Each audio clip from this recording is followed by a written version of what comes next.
Hello friends, welcome back to my YouTube channel Kavya classes Gorakhpur. Friends, मैं हूं मंजीत कुमार। आपके अपने यूट्यूब चैनल पर मैं आप सबका बहुत बहुत स्वागत करता हूं। फ्रेंड्स, हमारी जो चर्चा चल रही है वो चल रही है पाश्चात्य राजनीतिक विचारक अरस्तू पर। तो अरस्तू के बारे में आज हम जानेंगे कि अरस्तू ने अपना जो विचार दिया है राज्य के बारे में वो किस प्रकार से दिया है। आपको पता है कि जितने भी विचारक हैं वो अलग अलग ढंग से राजनीति विज्ञान में अपने अपने विचारों को प्रस्तुत करते हैं कि राज्य कैसा होना चाहिए, शासन व्यवस्था कैसी होनी चाहिए, राज्य की जनसंख्या कितनी होनी चाहिए, राज्य के नागरिक कैसे होने चाहिए, राज्य की अर्थव्यवस्था कैसी होनी चाहिए। तमाम प्रकार से राजनीतिक विचारक अपने अपने विचार देते हैं। तो ठीक उसी प्रकार से आज हम जानेंगे अरस्तु ने जो राज्य के संबंध में अपना विचार दिया है तो किस प्रकार से दिया है, हम अरस्तु के बारे में जानेंगे। तो फ्रेंड्स, वीडियो के अंत तक जरूर बने रहिएगा।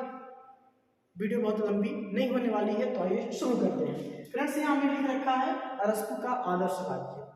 तो देखिए यहाँ कह रहा है कि आदर्श राज्य का लक्ष्य व्यक्ति के का नैतिक विकास। मतलब अरस्तु ने जो आदर्श राज्य की कल्पना की है, जो आदर्श राज्य बताया है, वो कहता है कि भाई आदर्श राज्य वो होता है जो अपने राज्य के नागरिकों का नैतिक विकास कर सके। क्योंकि हमें पता है कि अरस्तु जो क्या कहता है, राज्य को बहुत ज्यादा महत्व देता है। वो कहता है राज्य समुदायों से भी बड़ा समुदाय है, समुदायों से भी सर्वोच्च समुदाय है। यानी कि वो कहता है कि राज्य में रह करके ही कोई व्यक्ति अपना सर्वोत्तम विकास कर सकता है। इसी पर अरस्तु एक बहुत ही महत्वपूर्ण कथन कहते हैं, बहुत महत्वपूर्ण उक्ति कहते हैं। वो कहते हैं राज्य जीवन के लिए राज्य के लिए अस्तित्व में आया। मतलब राज्य जो है व्यक्ति के जीवन के लिए अस्तित्व में आया और अच्छे जीवन के लिए अस्तित्व में बना हुआ है। मतलब राज्य नामक जो संस्था है व्यक्ति को और बेहतर बनाने के लिए वह बनी हुई है, वो ये कहते हैं। क्योंकि वो क्या कह रहा है कि राज्य का जो लक्ष्य होता है राज्य के नागरिकों का नैतिक विकास करना। दूसरा यह कह रहा है मध्यम मार्ग का सिद्धांत, संवैधानिक शासन व्यवस्था। अब राज्य के बारे में अरस्तु जो शासन व्यवस्था के बारे में बता रहा है कि राज्य में शासन व्यवस्था किसके हाथ में होनी चाहिए, अमीर व्यक्ति के हाथ में होनी चाहिए या निम्न गरीब व्यक्ति के हाथ में होनी चाहिए।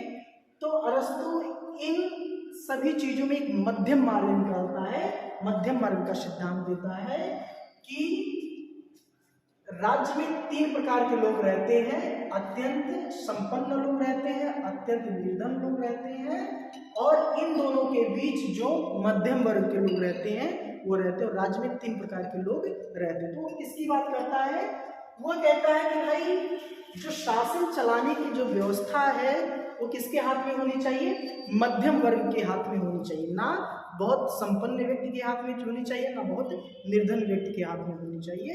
तो वो शासन के सिद्धांत की जो व्यवस्था बताता है, संवैधानिक शासन सिद्धांत की व्यवस्था, वह मध्यम मार्ग के सिद्धांत की बात करता है। फ्रेंड्स, अब हम देखेंगे तीसरा वो आदर्श राज्य के बारे में क्या बताता है कि विधि की सर्वोच्चता। वो कहता है भाई आदर्श राज्य में व्यक्ति का शासन नहीं होना चाहिए, किसी व्यक्ति के शासन नहीं होना चाहिए। वो किसकी बात करता है, वो विधि के शासन को, यानी कि कानून के शासन को क्या मानता है, श्रेष्ठकर मानता है।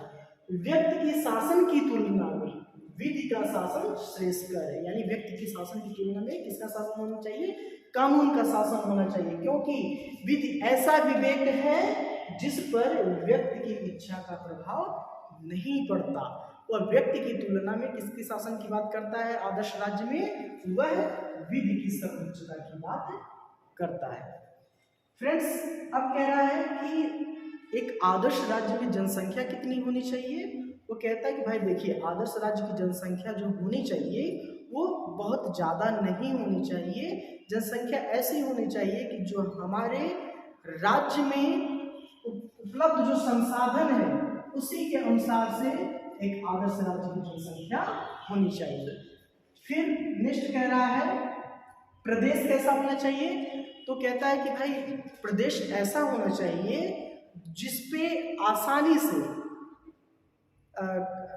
कोई भी दुश्मन प्रवेश ना कर सके और उस राज्य के नागरिक जो हैं आसानी से अपने सुविधाओं के अनुसार अपना जीवन यापन कर सके। उस राज्य की जनता संयम तरीके से अपने प्रदेश में निवास कर सके और प्रदेश ऐसी भौगोलिक स्थिति होनी चाहिए जिसमें दुश्मन शत्रु जो है आसानी से प्रवेश ना कर सके। मित्रों फिर कह रहा है नागरिक का चरित्र के बारे में, नागरिकों का चरित्र कैसा होना चाहिए। तो कहता है भाई नागरिकों का जो चरित्र होना चाहिए बुद्धिमत्ता होनी चाहिए, उसमें उत्साह होना चाहिए, साहस होना चाहिए। इस मामले में वो कहता है कि भाई यूनानी बुद्धिमत्ता में श्रेष्ठ होते हैं, यूनानियों की तरह ही लोगों का क्या होना चाहिए, नागरिकों का चरित्र होना चाहिए। क्योंकि वो क्या मानता था, यूनानियों को श्रेष्ठ मानता था, ज्यादा बुद्धिमान वह मानता था।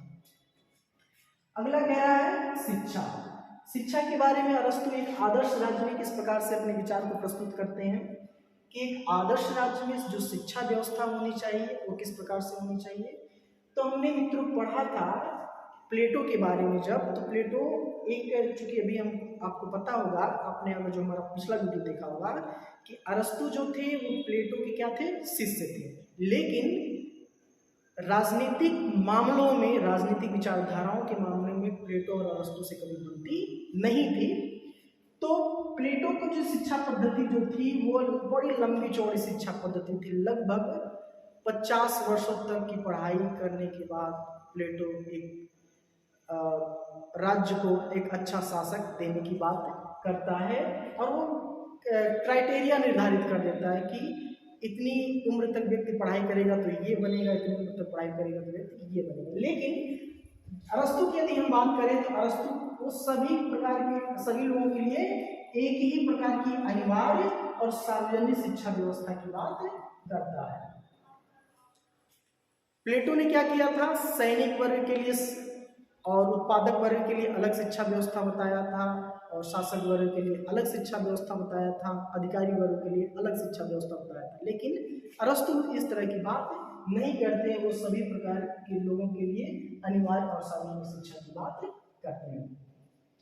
अब वो कह रहे हैं कि राज्य की स्थिति कैसी होनी चाहिए।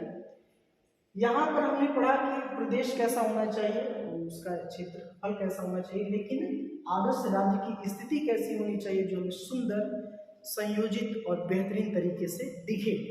तो यहाँ पर अरस्तु कहते हैं कि आदर्श राज्य की स्थिति क्या होनी चाहिए, वहाँ पर सार्वजनिक सभी लोगों के लिए स्वास्थ्य सुविधाएं हों, राजनीतिक सुविधाएं हों और सैनिक आवश्यकताएं हों, सैनिक आवश्यकताएं हों।